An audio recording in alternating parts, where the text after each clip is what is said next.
বলেছিলে বালিতে চিনিতে এক হয়ে মিশে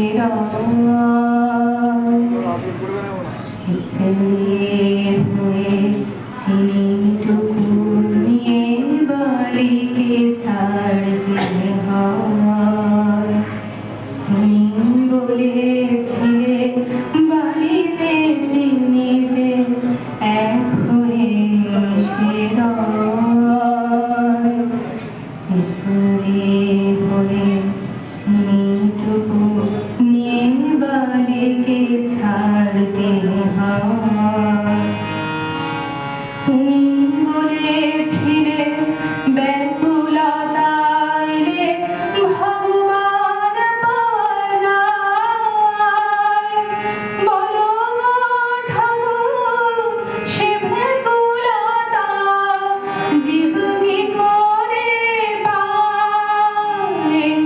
তুমি বলেছিলে ব্যাকুলতা এলে ভগবান পাওয়া যায়।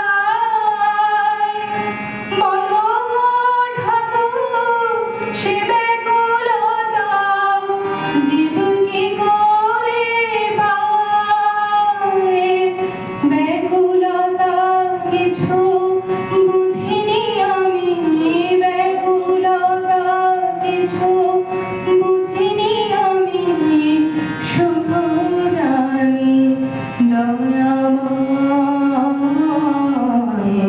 জীবনের শেষে আসিবে গো, জানি দেখা দেবে করুণায়। আমি অন্ধ, আমি মূর্খ, আমি ভক্তিহীনতা।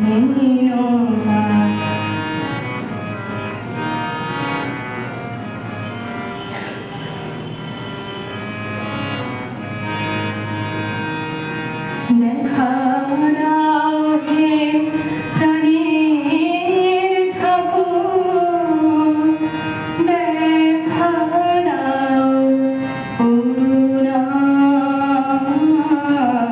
আমি অন্ধ, আমি মূর্খ, আমি ভক্তিহীনতায়। আমি অন্ধ, আমি মূর্খ, আমি ভক্তিহীনতায়। আমি অন্ধ, আমি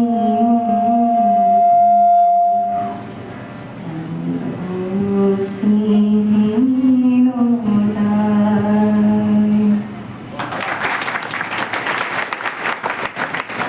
অত্যন্ত ভাবগম্ভীর কণ্ঠে একটি রবীন্দ্রসঙ্গীত পরিবেশিত হলো।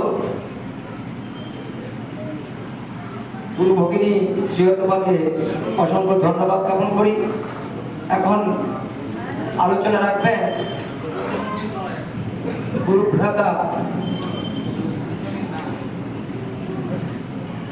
গুরুভ্রাতা শ্রী মঙ্গলবন্ধ মহাশয়। তাকে আমি এখানে আসার জন্য অনুরোধ করছি। ভুলবশত আমি বলে ফেলেছি এটা রবীন্দ্রসঙ্গীত নয়, কিন্তু ভাবগম্ভীর একটি সঙ্গীত।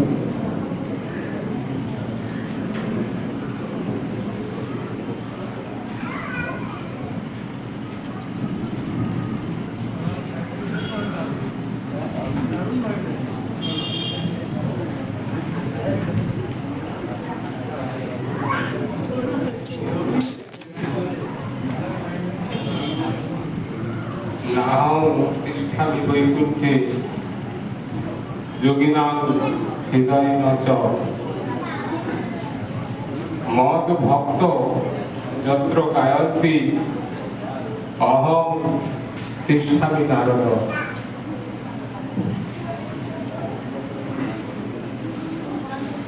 ভক্ত হৃদয় ভগবানের বৈঠকখানা। তাই এই ভক্ত আসনে ভগবান সত্তা সম্বর্ধনী ঐশী শক্তি নিয়ে তিনি বসে আছেন। তার চরণ কমলে আমি আমার যুগ যুগান্তরের অনন্ত কোটি প্রণাম নিবেদন করি। শ্রদ্ধেয় আমাদের ঋত্বিক দেবতা বৃন্দ, শ্রদ্ধাভাজন শান্তি ও স্বস্তিকামী দাদারা, স্নেহময়ী মায়েরা এবং নবাগত কচি কাঁচা কিশোরী বৃন্দ, সবার ব্রাহ্মী সত্তা আমার প্রণাম নিবেদন করি।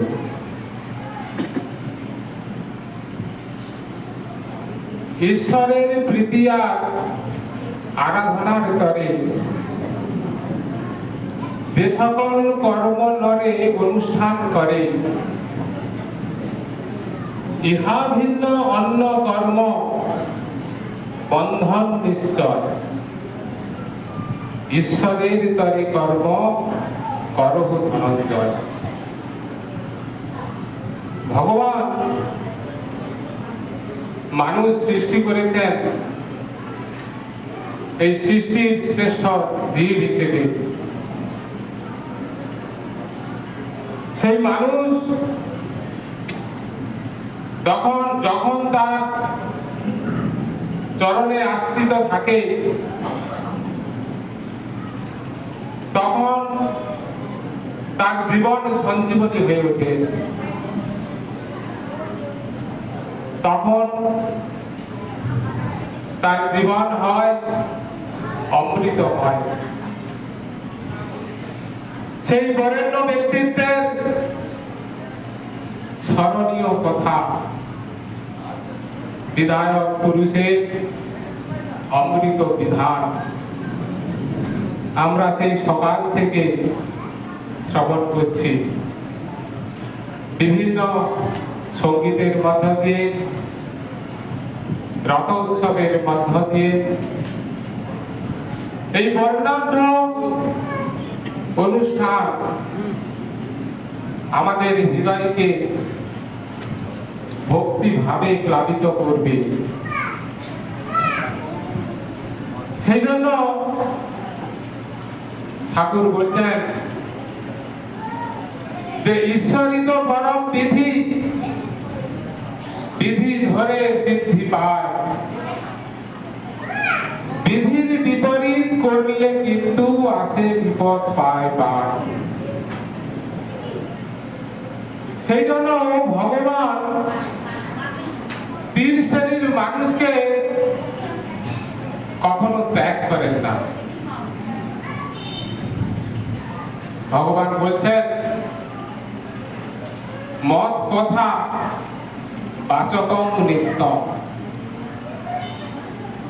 আমার এই অমৃতময় কথা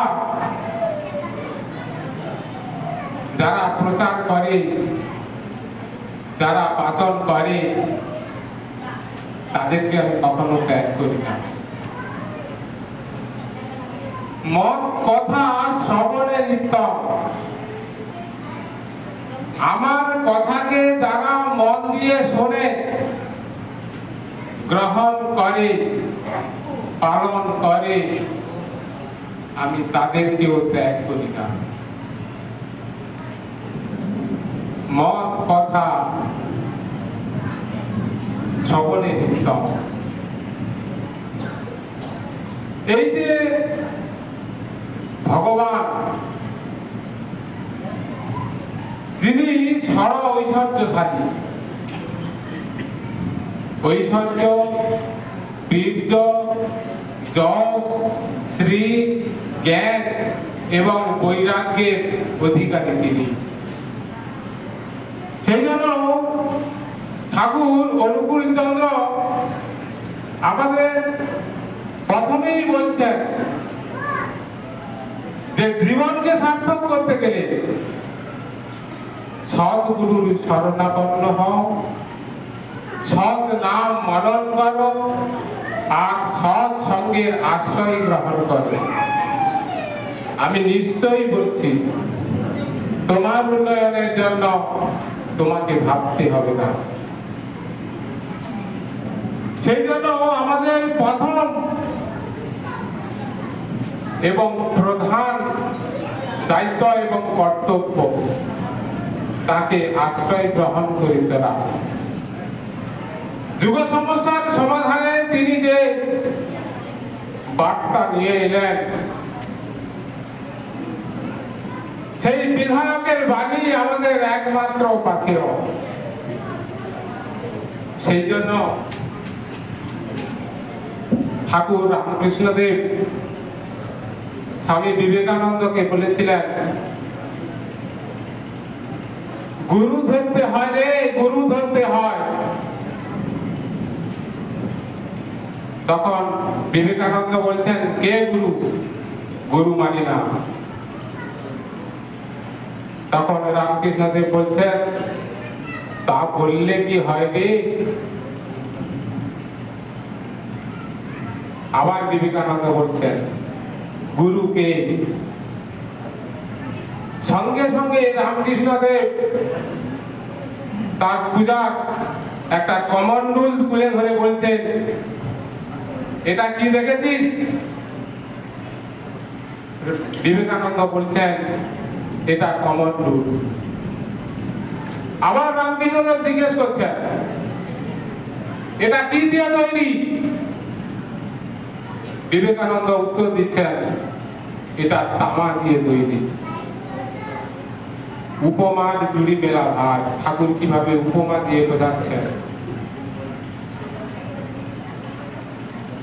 যখন তিনি বললেন যে এটা তামা দিয়ে তৈরি, সঙ্গে সঙ্গে আবার তিনি প্রশ্ন করছেন, এটা কে বানিয়েছে? আবার বিবেকানন্দ উত্তর দিচ্ছেন, এটা কামার বানিয়েছে। তখন রামকৃষ্ণদেব বলছেন, তাহলে দেখ, শুধু তামা হলে কমণ্ডল হয় না। এই তামার জিনিসটাকে কমণ্ডল করার জন্য একজন কামার চাই। গুরু হচ্ছেন সেই কামার, যিনি আমাদের এই ভক্ত হৃদয় থেকে ভক্তকে অমৃত পথে পরিচালিত করে। এই জগৎ মায়ায় মোড়া, এই মায়া থেকে আমরা বেরোতে পারি না। সেই মায়ার নোঙরে আমরা আবদ্ধ হয়ে থাকি। সেই জন্য ঠাকুর প্রথমে বলছেন যে আমাদের এই মায়া নামক নোঙরটা কিন্তু আগে বুঝতে হবে, তবেই সংসার সমুদ্রে জয়লাভ করতে পারবে। এই জয়লাভের প্রথম অস্ত্র ঠাকুর দিলেন এই যুগে, সব যুগেই ছিল, বিভিন্ন ভাবে, বিভিন্ন রূপে। এ যুগে তিনি ইষ্টভীতি দিয়ে, অর্থ দিয়ে বা ইষ্টভীতি করার মধ্য দিয়ে তার সঙ্গে যোগযুক্ত হওয়ার বন্ধনটা তিনি দিলেন। তো এই ইষ্টভীতি প্রসঙ্গে ঠাকুরের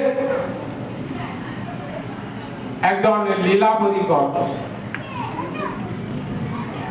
কিশোরী মহন্তার কথা একটু বলবো। ঠাকুর তখন পাবনাতে আছেন। ঠাকুরের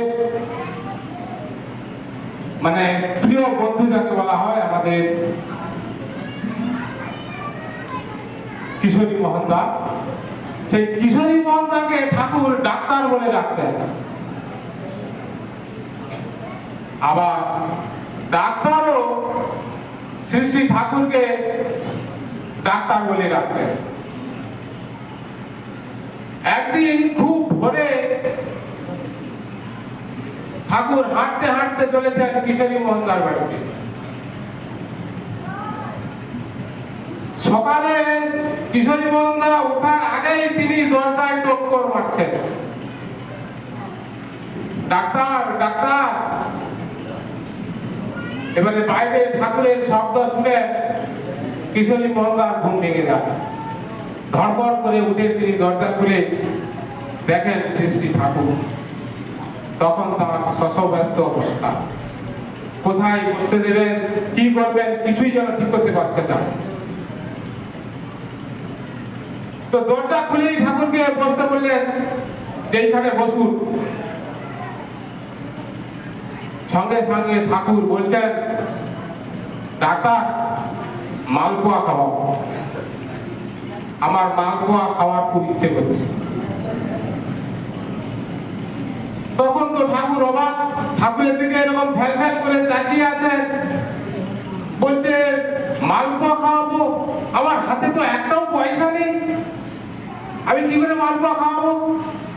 সঙ্গে সঙ্গে ঠাকুর তার হাতের দিকে তাকিয়ে দেখেন হাতে একটা সোনার আংটি ছিল। বলছে টাকা নেই তো কি হয়েছে, আংটিটা তো রয়েছে।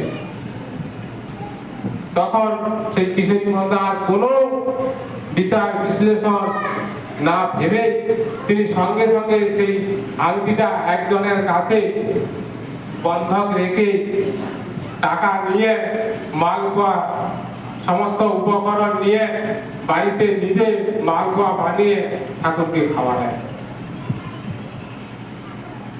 ঠাকুর সেই মালপোয়া খেয়ে বলছে আজ তাহলে উঠি, এই বলে সেই কিশোরী মহন্দার বাড়ি থেকে তিনি চলে গেলেন। এবারে কিশোরী মহন্দা তার সমস্ত কাজকর্ম সেরে তিনি ডাক্তারি যে চেম্বার সেই চেম্বারে গেলেন। চেম্বারে গিয়ে দেখেন যে সেই দিনকার প্রচুর পরিমাণে রুগী আসতে লাগলো এবং অর্থের একটা বিরাট যোগান যেন তার কাছে পৌঁছে গেল। সঙ্গে সঙ্গে সেই অর্থ দিয়ে তিনি কি করলেন না, যে আংটিটা বন্ধক দিয়েছিলেন সেই আংটিটাও ছাড়িয়ে আনলেন ওই টাকা দিয়ে। এত তার অর্থের আগমন ঘটল। তখন তিনি বসে বসে ভাবছেন যে একটা মালপোয়া খাইয়ে যদি অর্থের এরকম আগমন হয় তাহলে ঠাকুরকে আর কিভাবে সন্তুষ্ট করা যায়। এই বলে ভাবতে ভাবতে মনে পড়লো যে ঠাকুর তখন সিগারেট খেতে ভালোবাসতেন। বাংলাদেশের সিগারেট, ট্যাপস্টাইল সিগারেট একটা টিনের কৌটোতে পাওয়া যায়। তখন তিনি ঠাকুরকে না জানিয়ে 2 প্যাকেট সেই টিনের কৌটো কিনে নিয়ে গিয়ে পরের দিন ঠাকুরের কাছে হাজির। ডাক্তার ঠাকুরকে গিয়ে বলছিলেন যে ডাক্তার এই নিন বলে সেই কৌটো দুটো ধরিয়ে দিলেন। ঠাকুর বললেন যে ওইখানে রাখো। এবারে কৌটোটা দিয়ে ঠাকুরকে প্রণাম করেই মোটামুটি ছুটে চলে এসেছেন চেম্বার করতে। এবারে এসেই তিনি বসে আছেন তো আছেন, একদম রুগী দিতে না। তখন তিনি সারাদিন ভেবে ভেবে সন্ধ্যার দিকে দোকান বন্ধ করে, মানে ডাক্তারি চেম্বার বন্ধ করে দিয়ে তিনি ঠাকুরের কাছে গেছেন। ঠাকুর তখন বসে আছেন সেই চৌকিতে। গিয়ে ঠাকুরকে প্রণাম করে বলছেন এটা কি হলো না, কেন না ঠাকুর তুমি গতদিন মালপোয়া খেতে চাইলে আমি মালপোয়া খাওয়ালাম। একটা মালপোয়ায় যদি এত অর্থের আগমন হয় আর না চাইতে আমি 2 প্যাকেট সিগারেট দিলাম, আজকে আমার একটাও অর্থের আগমন ঘটলো না। তখন ঠাকুর হাসতে হাসতে বলছেন ডাক্তার প্রথমটা ছিল ঈশ্বর প্রীতি, পরেরটা হয়েছে বেদে বুদ্ধি।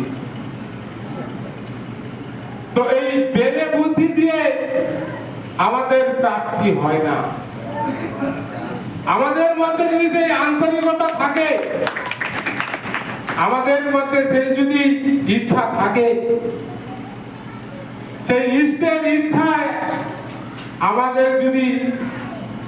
যদি সেই ঈশ্বর ধরন পোষণ নিবেদন করি, তাহলে সেই অর্থ আমাদেরকে সমৃদ্ধ করে, আমাদেরকে পরিপূরিত করে। সেই জন্য আমাদের প্রত্যেকে তার চরণের আগে এই দীক্ষা গ্রহণ করে ইষ্টভীতিটা এই যুগের যে অমৃত যোগ্য তিনি দিলেন, সেটা আমাদের কিন্তু প্রত্যেকেই পালনীয়। আবার বলছেন যে ঈশ্বরের চিন্তা সবার মধ্যে হয় না, বিশ্বাস থাকতে হবে। সরল বিশ্বাসীকে তিনি ধরা দেন নানাভাবে। ভক্তি এবং বিশ্বাস থাকলে আমরা তা উপলব্ধি করতে পারি, এবং তার জন্য আমাদের মনটা ঠিক করতে হয়। সেই জন্য ঈশ্বরের চিন্তা যেমন সবার দ্বারা হয় না, প্রারব্ধ প্রাপ্ত কর্ম নিয়ে তো আমাদের জন্ম, কর্ম এবং প্রাপ্তি। সেই প্রারব্ধ কর্ম করতে গেলে আমাদের কিন্তু তাকে অবশ্যই গ্রহণ করতে হবে। সেই জন্যই প্রথমে বলছিলাম যে ঈশ্বরের প্রীতি আর আরাধনার করে যে সকল কর্মণরে অনুষ্ঠান করে। আমাদের যে বিষয় দেওয়া হয়েছিল যে যুগ সমস্যা, বর্তমান যে সমস্যা, আমরা সেই গুরু বাদ দিয়ে গুরুবাদের আলোচনা করছি, গুরু বাদ দিয়ে আমরা জীবন পরিপালন করছি। ঠাকুর বলছেন যে গুরুই যেমন মন্ত্রদাতা, জীবন পালি নেতা তোর, তাঁরই মতে চলিস করে রাখিস পাথা ভক্তি দৌড়। তাহলে আমাদের কার মতে চলতে হবে না? তাঁর মতে। তাঁর নির্দেশ বহন করো, শরীর মন আর হৃদয় নিয়ে এক লহমা ও নরনাগতার সেবা করো চিত্ত দিয়ে। তাঁরই পথে চলতে থেকো, তাঁরই দিকে রেখে মুখ, চলো বলো তাঁর চরণে, এমনি করেই ঘটবে সুখ। তাই আমাদের সেই সুখের প্রাপ্তিটা ঘটবে তাকে সামনে রেখে তার দিকে মুখ করে যদি আমি আমার জীবনটাকে পরিচালনা করি, পরিপালন করি। কিন্তু সাধন ভজন এটা আছে আমাদের বিকৃতির দিকে নিয়ে যাচ্ছে। কেন না? আমাদের পারিপার্শ্বিক যে পরিস্থিতি, সেই পরিস্থিতি আমাদেরকে বিকৃত করে দেয়। আমাদের কিন্তু অচল হয়ে থাকতে হবে সেই গুরুমুখী হয়ে, গুরুমুখী ভাব নিয়ে আমাদের চলতে হবে। সেই জন্য ঠাকুর বলছেন তুমি জ্ঞান যোগী হও আর ভক্তি যোগী হও, বেদান্তবাদী হও আর সাংখ্যবাদী হও, যাই হও না কেন, যতক্ষণ পর্যন্ত না তুমি গুরু বা ইষ্টবাদী হয়ে উঠছ, ততক্ষণ তোমার বোধ কম্পিত হয়ে সামঞ্জস্য সমাধানে সার্থক হয়ে উঠবে না। এটা নিছকই ধরে নিতে পারো। তাই শঙ্করাচার্য বলেছেন অদ্বৈতম ত্রিষু লোকেষু না দ্বৈতম গুরু না সহ। সেই ঈশ্বর এক এবং অদ্বিতীয়, এইটা আমাদের ভুললে চলবে না। আচার্য পরম্পরা আছে, কিন্তু আচার্য মানে সেই পরম পুরুষ, যিনি আচরণশীল, যিনি জন্মসিদ্ধ, যাদব সাধন সিদ্ধ, তিনিই হচ্ছেন আচার্য। ঠাকুর বলছেন আচার্য ছেড়ে আচার্য ধরলি, মূর্খতাতে দিলি পা, জ্ঞানের বুকে মারলি ছুরি, ফল হলো তোর ধৃষ্টতা। তাহলে যে আচার্যকে ছেড়ে আমরা যে আচার্য ধরছি, সেটা হচ্ছে আমাদের অত্যন্ত মূর্খামি। সেই জন্য আমাদের সেই তন্মুখী গুরুমুখী হয়ে কিন্তু আমাদের চলতে হবে, না হলে কিন্তু আমাদের সমূহ বিপদ। তাই আমাদের ঠাকুর একটা ছড়া দিয়েই বললেন যে বহুর সেবায় দিন খোয়ালি, চলল জীবন বেমালুম, এক স্বার্থী না হওয়াতে জীবন হলো শুধু জুলুম। আমরা বহুর সেবায় ব্যস্ত, আমরা এক স্বার্থী হচ্ছি না, এক এক সেবা করছি না। তাই আমাদের সেই এক স্বার্থী হতে হবে, এককে নিয়েই চলতে হবে। প্রত্যেকের শুভবুদ্ধি হোক, প্রত্যেকের ইষ্ট নিয়ে চলুন। সর্বে ভবন্তু সুখিনঃ, সর্বে সন্তু নিরাময়া।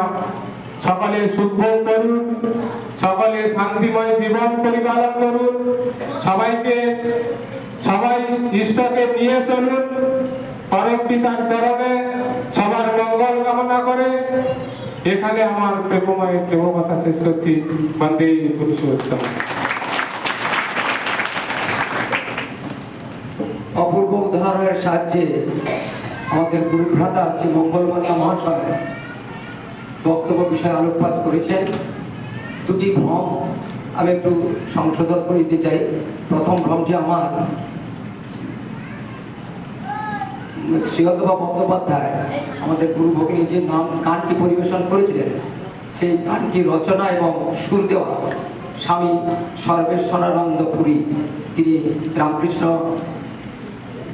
শ্রী রামকৃষ্ণ ঠাকুরের দীক্ষায় দীক্ষিত ছিলেন মহারাজ। দ্বিতীয় যে ভুলটি শ্রদ্ধেয় মঙ্গলবন্না করেছিলেন, তিনি এক জায়গায় বলেছেন শ্রী ঠাকুর সাধন সিদ্ধ নয়, তিনি স্বয়ং সিদ্ধ, তিনি স্বতঃ সিদ্ধ। সাধন সিদ্ধ রাই সেটা এক জায়গায় ঠাকুরের একটা বাণী আছে, সব গুরুরই গুরুত্ব যিনি, গুরুর প্রতিকৃতি হন, হাজার গুরু থাকলে তো তার কাছে কেউ গুরু নয়। সুতরাং যাই হোক, পরবর্তী বক্তব্য রাখবেন আমাদের দেওঘর থেকে শ্রদ্ধাস্পদ গুরু ভ্রাতা শ্রী অরবিন্দ বেরা মহাশয়। তার আগে একটি সঙ্গীত শুনব। সঙ্গীত পরিবেশনায় আমাদের গুরু ভগিনী সুরতৃষা মণ্ডল মহাশয়া, সঙ্গতে শ্রী কার্তিক পাত্র মহাশয় শ্রদ্ধেয়, তিনি সংগত করবেন এবং সঙ্গীত পরিবেশন করবেন সুরতৃষা মণ্ডল।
অপূর্ব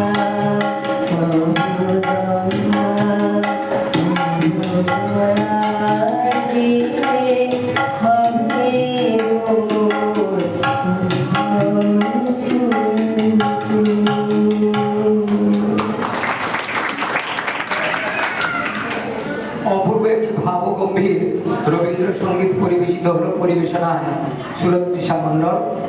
এখন বক্তব্য রাখছেন আপনাদের কাছে সুদূর দেওঘর থেকে আগত শ্রদ্ধাভাজন ইষ্টপ্রাণ দাদা শ্রী অরবিন্দ বেরা মহাশয়। তাকে মাইক্রোফোনের সামনে আসতে অনুরোধ করছি।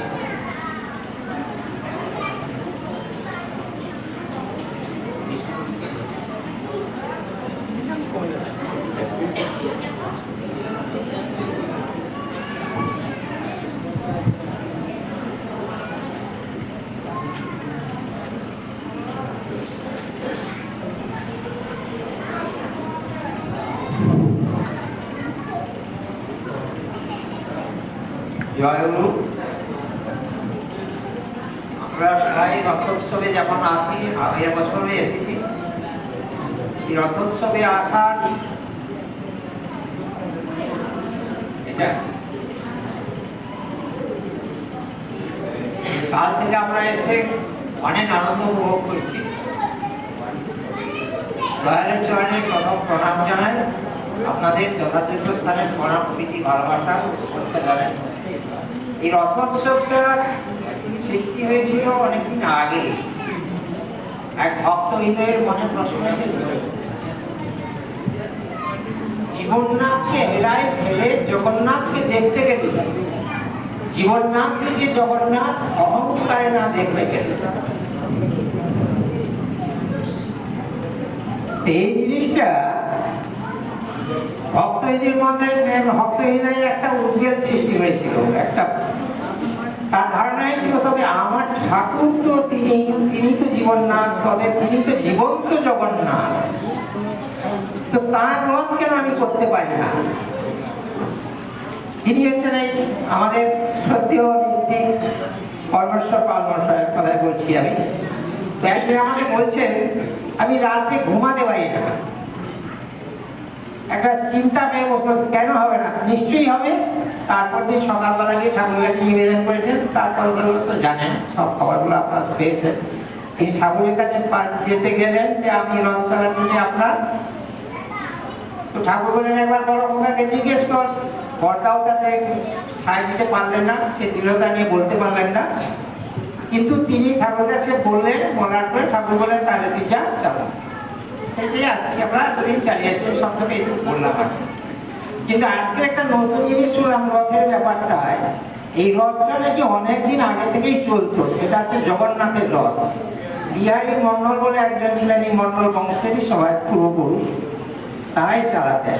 পরবর্তীকালে বিহারী বাবু অসুস্থ হয়ে যাওয়ার পরে রথটা চালানো হয়নি, সেটা বন্ধ হয়ে গেছে।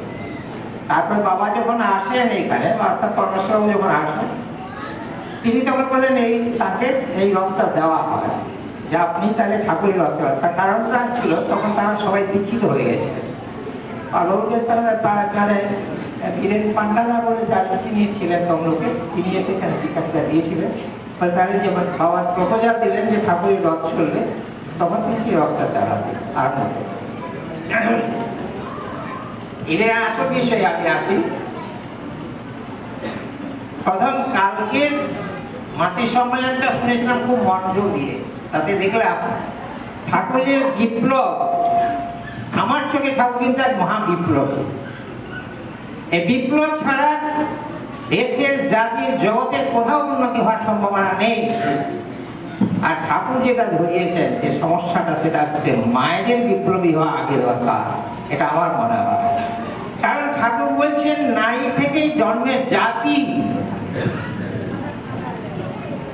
নারী জাতির জন্ম দেয়, নারী মানুষের জন্ম দেয়, মানুষের জন্ম হয়, মাতৃগর্ভের জন্ম হয়।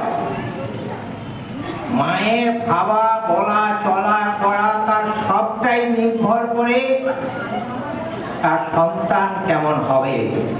তাই ঠাকুর বলেছিলেন, মাই বলতে পারে সন্তান তার কেমন হবে, বাপের সাধ্য নাই বলবে তার স্ত্রী কি বাচ্চা পয়দা করবে। তিনি জন্ম বলতে পারেন, মাই বলতে পারেন তার ছেলে সাধু হবে না সন্ন্যাসী হবে, এইটাই সে বলতে পারে। তো কালকে দেখেছিলাম আমাদের মায়েরা বোনেরা যা করলো, তাতে আমি নিজে আমার পার্সোনাল ব্যাপারে আমি ভাবছি যে বিপ্লবের বীজ উক্ত হচ্ছে এবং হয়েছে, অনেক হয়েছে। এই ছোট্ট ছোট বাচ্চা মেয়েরা যেসব কথাগুলো বললো তাতে খুবই ভালো লাগে। আজকে তো সকাল থেকে আমার সেই শুনছি ঠাকুরের এই কথাবার্তা, নানান কথাবার্তা শুনছি, প্রচন্ড আনন্দ পাচ্ছি। আমি অবশ্য অসুস্থ শরীরেও তো টেনে টেনে এসেছি, যদিও তাতে মনে হচ্ছে এখন বোধহয় সুস্থই হয়ে গেছে, এরকম মনে হচ্ছে। কথাটা আলোচ্য বিষয়টা হল যুব সমস্যার সমাধান। আমার চোখে ধারণা করছে যুগের কোন সমস্যা, সমস্ত সমস্যার মূলে হচ্ছে ধর্ম বিপর্যয়। এই ধর্মের আজকের জগতে ধর্ম বিকৃত হয়েছে, বিধ্বস্ত হয়েছে, বিপর্যস্ত হয়েছে। সেই কারণে আজকে সমস্ত স্তরের মধ্যে সমস্যা সৃষ্টি হয়েছে। রাজনীতি বলুন, শিল্পনীতি বলুন, সাহিত্য বলুন, বিজ্ঞান বলুন, দর্শন বলুন, সমস্ত জায়গাতেই সর্বনাশ হয়ে গেছে, পুরোপুরি সম্পূর্ণভাবে বিধ্বস্ত, বিকৃত হয়ে গেছে। তার এক্সাম্পল আমি বলছি একটা। এই 4 দিন আগে আমি আমার টিভিতে একটা ইউটিউব আমি দেখি, এই কারণে দেখি এখন অসংখ্য চ্যানেল সৃষ্টি হয়েছে এই সৎসঙ্গে। পর্দাদের গ্রুপে হয়েছে, ছোটদাদের গ্রুপে হয়েছে, কালুদাদের গ্রুপে হয়েছে। এছাড়াও সৎসঙ্গের সমালোচনার জন্য অনেক সৃষ্টি হয়েছে। সবচেয়ে বড় প্রথম কথা হচ্ছে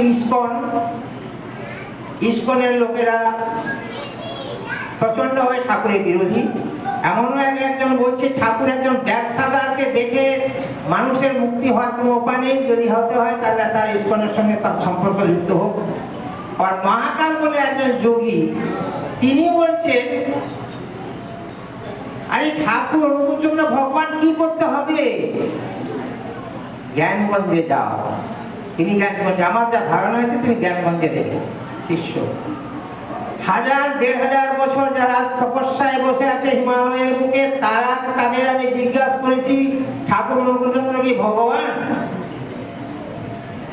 তারা নির্বিবাদে বলেছেন তিনি ভগবান নয়, তিনি মহাপুরুষ।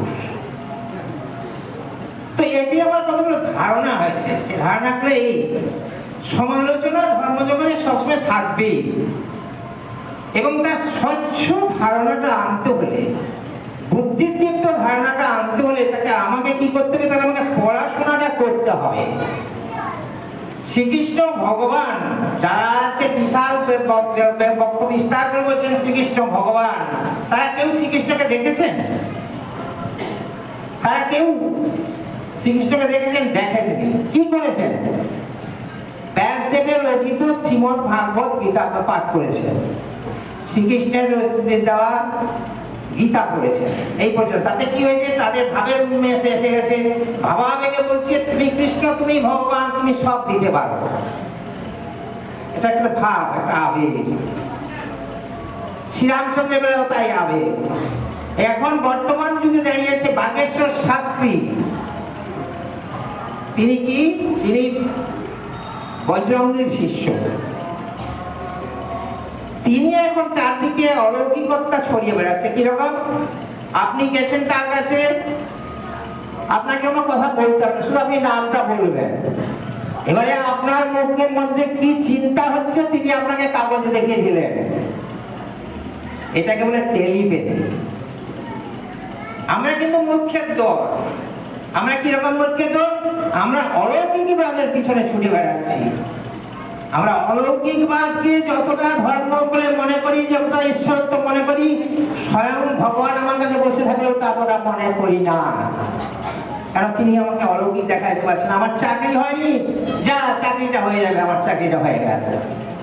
এই অলৌকিকবাদে আমি বিশ্বাস করি। সেই জন্য আমার ধারণা হয়েছে বর্তমান সমাজের মধ্যে সবচাইতে বিপর্যস্ত অবস্থা ধর্মের বিকৃত ব্যাখ্যা, বিকৃত বিপর্যয় অবস্থা। আর ঠাকুর অনুকূলচন্দ্র সেই বিকৃত ব্যাখ্যাটাকে সঠিক ধারায় দিয়েছেন, অলৌকিকবাদের কোনো প্রশ্ন রাখেননি বলে তার কাছে এতগুলো প্রশ্ন। কারণ আমাকে করে হতে হবে, আমাকে সাধনা করতে হবে, তপস্যা করতে হবে, তার আলোকে আমাকে আলোকিত হতে হবে, তবেই আমার উন্নতি সম্ভব। আমরা যারা আছি আজকের এখানে যারা এসেছেন তারা অনেক জ্ঞানী আছেন, অনেকে বুদ্ধিমান আছেন, অনেকে অনেক রকম বিষয় জানেন। একটা কথা বলুন, না করে কিছু পাওয়া যায় কি না? জগতে কিছুই পাবেন না। চাকরি করতে যান করতে হবে, পড়তে যান আপনাকে করতে হবে, পড়া ছাড়া কোনো গতি নাই। ঠাকুর অনুকূলচন্দ্র বললেন সেইটাই যে পড়াই পাওয়ার জন্য। এবার যেটা দিয়ে শুরু করছিলাম এই যে অলৌকিকবাদের ঘটনাটা, ঠাকুর অনুকূলচন্দ্র ভগবান নয়। আমি বলি ঠাকুর অনুকূলচন্দ্র ভগবান কেন হতে যাবে? তিনি ব্রহ্ম, পরব্রহ্ম, পরাত্ম ব্রহ্ম। তিনি এমন কোন পৃথিবীর বিষয় নাই যে বিষয় তার সমাধান তার কাছে নেই। আমি একটা এক্সাম্পল, ছোট্ট দুটো এক্সাম্পল দিয়ে বলবো, সময়টা বেশি নেবো না।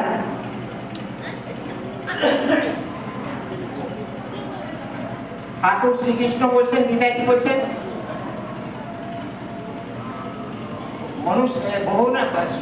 মনুষ্যানাং সহস্রেষু কশ্চিৎ জগতি সিদ্ধয়ে। সহস্র সহস্র মানুষের মধ্যে একজন হয়তো সিদ্ধ হয়, যত তামপি সিদ্ধ হয় না। এই যে এত একজনের সিদ্ধ হয়েছে, যত সিদ্ধ হয়েছে তার মধ্যে একজন থেকে কচ্ছিৎ মানুষের কি তত্ত্ব, আমার তত্ত্ব তো আমাকে জানতে পারে, এটা তিনি বলছেন। আবার বলছেন কি, বহুনাং জন্মনাঙ্গন্তে জ্ঞানবান মাং প্রবদ্ধন্তে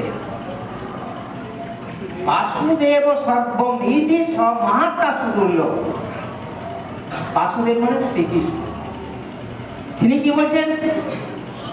এই জ্ঞানীদের মধ্যে যারা বহু জন্ম পাপ খেয়ে খেয়ে আসছেন, ওই যারা 1000 বছর তপস্যা করছেন হিমালয়ে বসে বসে, 500 বছর বয়স, তারা বসে থাকবে কেন? তারা এই ভগবান কথা তারা বসে কার ধারণা করছে? তারা নিরাকার ব্রহ্মের ধারণা করতে গিয়ে তারা হারিয়ে যাচ্ছে, কিংবা তারা অনেক উন্নতি হতে পারে, তার যাই হোক। আমি যদি বাস্তবে ভগবানকে কাছে পাই, আমি তাকে ছাড় দেবো কি জন্য? আমার কি দরকার 1000 বছর তপস্যা করে? তিনি তো আমাকে জীবন, অনন্ত জীবনের অধিকারী করছে। এইবারে আসে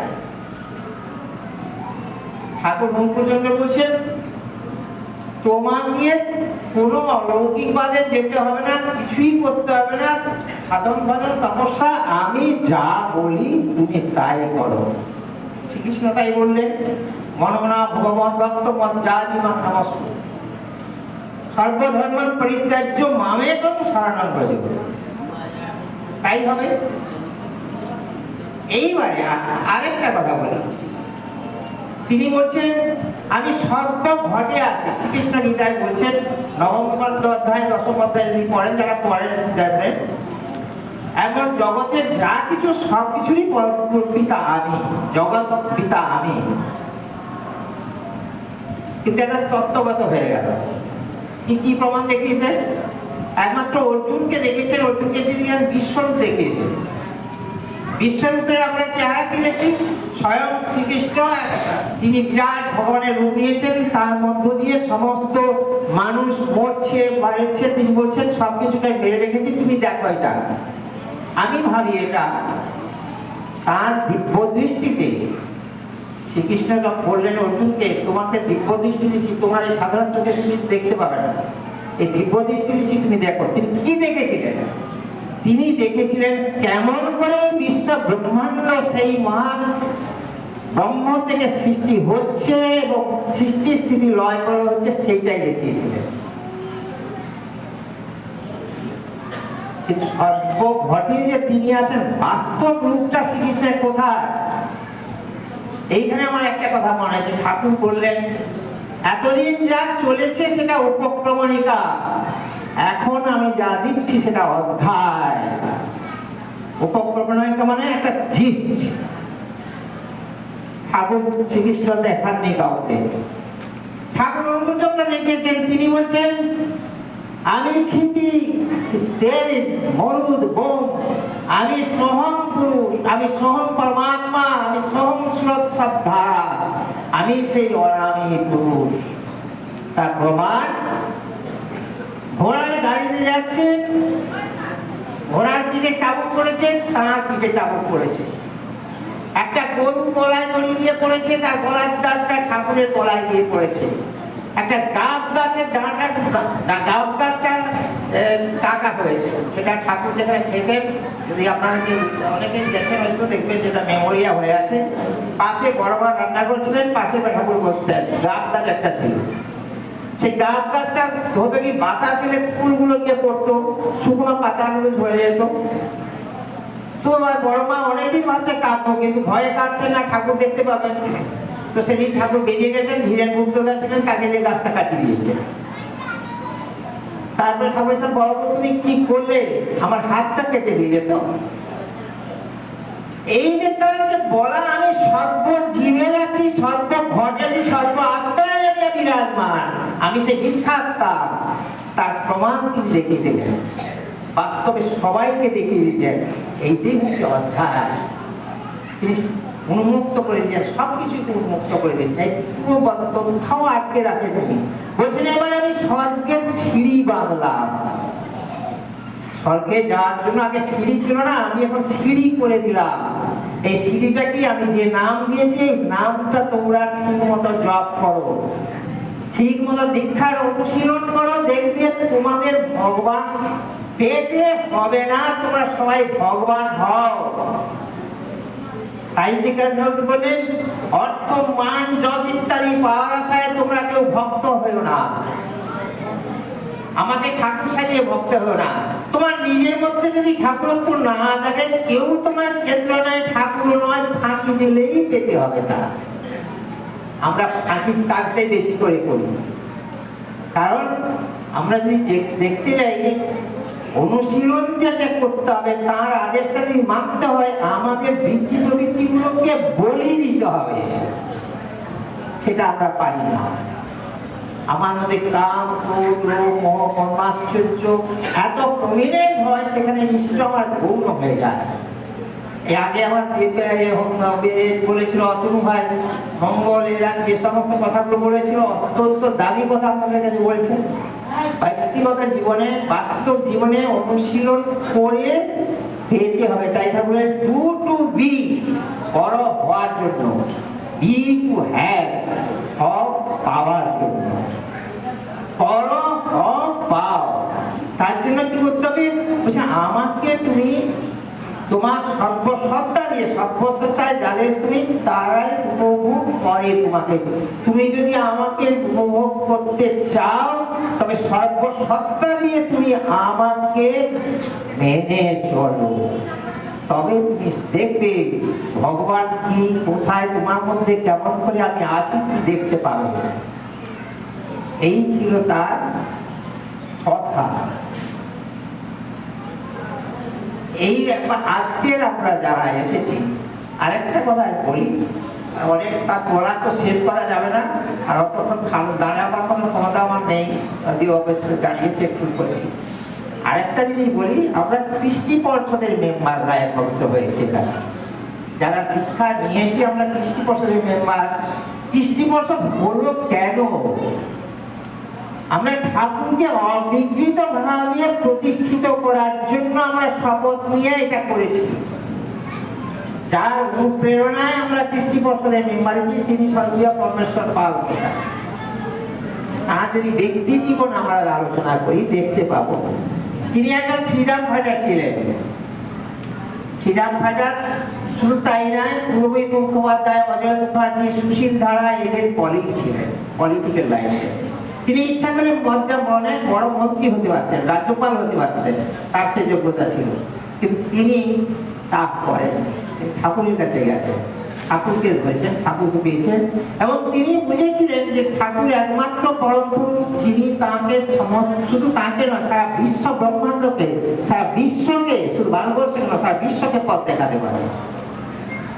সেই বিশ্বকে পথ দেখাতে পারে বলে তিনি বুঝেছিলেন, তাই তিনি ছিলেন। পরবর্তীকালে যে জিনিসটা দাঁড়ালো, ঠাকুর গৌণ হয়ে গেল, যে বিকৃতি ধরলো আচার্য পরম্পরা। আমি নিন্দা করছি না, কিন্তু আচার্য পরম্পরা হয় না, সেটা অবৈধ। কারণ ঠাকুর স্বয়ং যখন ঠাকুর পুরুষোত্তম আছেন, তিনি পরমাচার্য, তিনি আচার্য, তিনি গুরু, তিনি সবার জীবন দ্বারা, তিনি সবার জীবন মেরু। সেখানে কোনো দ্বৈত সত্তার প্রবেশ ঘটে না, করতে পারে না। যদি ঘটে থাকে সেটা একটা বিকৃতি, ধর্মের বিকৃতি। এগুলো বলেছিলাম, ধর্ম জগতের বিকৃতি, বিধ্বস্ত, বিপর্যস্ত, তাই হচ্ছে সবচেয়ে বড় সমস্যা। কারণ মানুষের যা কিছু জীবনের উৎস হচ্ছে তার ধর্ম। যদি মানুষ ধর্মকে না বুঝতে পারে, ধর্মকে তার জীবনে কেন্দ্রায়িত না করতে পারে, আর সেই ধর্মের গুরুত্বপূর্ণই হচ্ছে আদর্শ। এই আদর্শ, যিনি পরম পুরুষ আসেন, অবতার পুরুষ যিনি আসেন, ইষ্ট হয়ে যিনি আসেন, সর্ব পরিপূর্ণই সত্তা, সকল বৈশিষ্ট্যের পরিপূরণ করেন তিনি। সেই রকম আদর্শ পুরুষ যখন আসেন, তিনি সবকিছুই উদ্ধার করেন। তাই আমরা যারা আছি, আমরা আজকে নানান এতে ভুগি, নানান সমালোচনা, যেমন এই সমালোচনাগুলো বললাম, যখন আমাদের নিজেদের মধ্যেও আছে। সেটা হচ্ছে কি, নিষ্ঠার সঙ্গে আমাদের বইগুলোকে পড়াশোনা করতে হবে। আমি অরবিন্দ মেলা দাঁড়িয়ে আজকে আপনাদের সামনে ঠাকুরের অনেক কথাগুলো বললাম, আমার ব্যক্তিগত চরিত্রে সেটা নাও থাকতে পারে, কারণ আমি তো মানুষ, শুধু আমার অনেক ত্রুটি বিচ্যুতি থাকতে পারে। কিন্তু আমার কথাটা আপনার হৃদয়ে তখনও লাগবে না যতক্ষণ আপনাকে না আমি বুঝাতে পারছি। আপনাকে কি করতে হবে? সেই জন্য আমি সমস্ত ইয়াং গ্রুপকে বলি, যারা তো কাজমক্ষম হারাচ্ছি, আমরা মতো বড় বলতে হবে না। ঠাকুরের ২৭,০০০ মেসেজ আছে, ২৭,০০০ বাণী আছে। এই ২৭,০০০ বাণী প্লাস তার আলোচনা প্রসঙ্গে, নানা প্রসঙ্গে, কথা প্রসঙ্গে, তপবিদায়, নানা কি যেন দ্বীপরক্ষী, এই সমস্ত বইগুলো আছে। খুব মন দিয়ে পড়ুন, খুব মন দিয়ে পড়ুন। যেমন করে আমরা প্রাথমিক সরকার থেকে পড়ে পড়ে এতগুলো পড়া পড়ে আসছি, তো সব পড়াগুলো ওর মধ্যেই পাবেন। বিশ্বের যা কিছু আলোচনা, জীবনীয় যা, সত্তার জন্য যা দরকার, সবগুলো ওই বইগুলোর মধ্যে পাবেন। একটা কথাও আপনি ভুল কোথাও পাবেন না। সেটা বৈজ্ঞানিক দিকে যেমন সত্য, যুক্তির দিক দিয়ে যেমন সত্য, সাহিত্য দর্শনের দিকে তেমনি সত্য।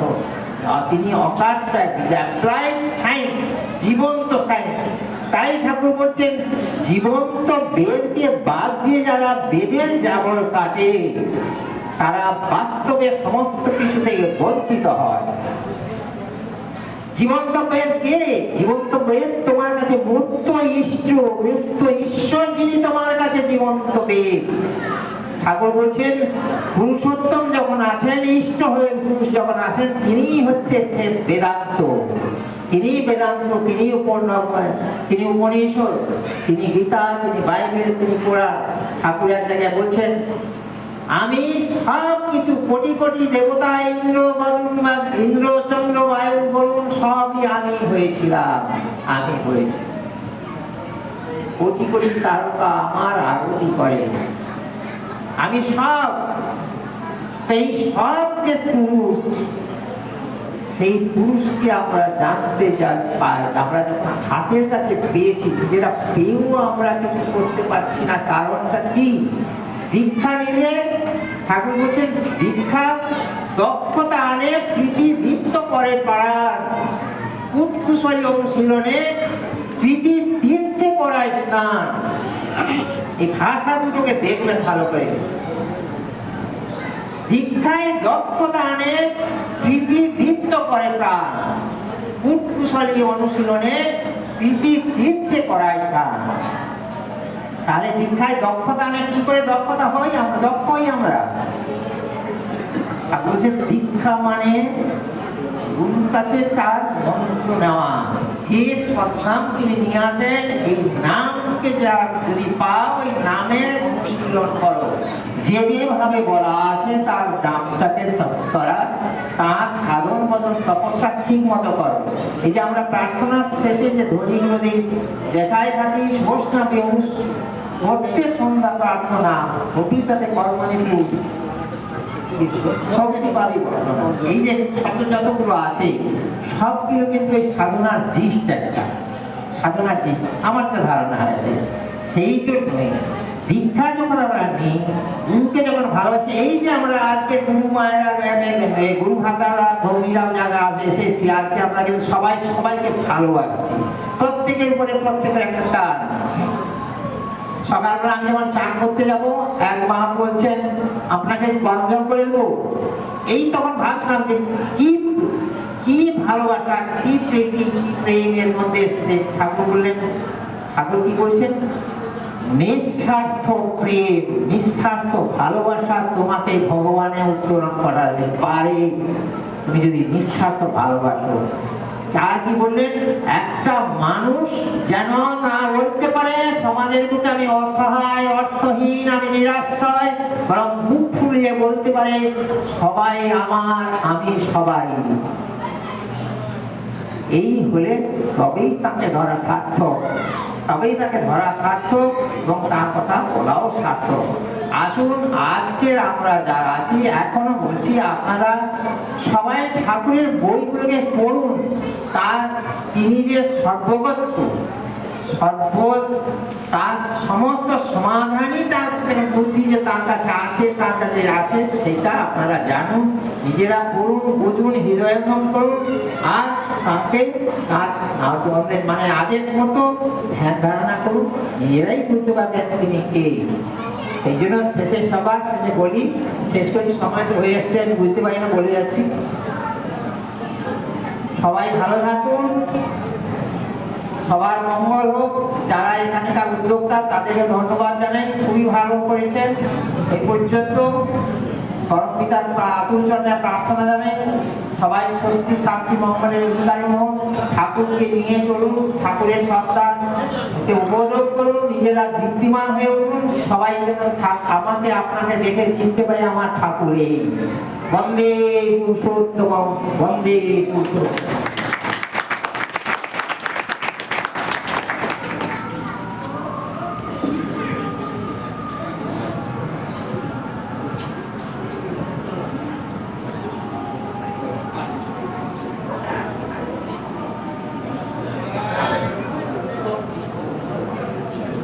অপূর্ব বাচন ভঙ্গিমায় শ্রী শ্রী ঠাকুরকে নিয়ে চলার যে সূক্ষ্ম তাৎপর্য তিনি বিশ্লেষণ করলেন শ্রদ্ধেয় অরবিন্দদা, তাকে আমি অসংখ্য ধন্যবাদ জ্ঞাপন করি। সেই সঙ্গে আমাদের রসগ্রাহী, অমৃতগ্রাহী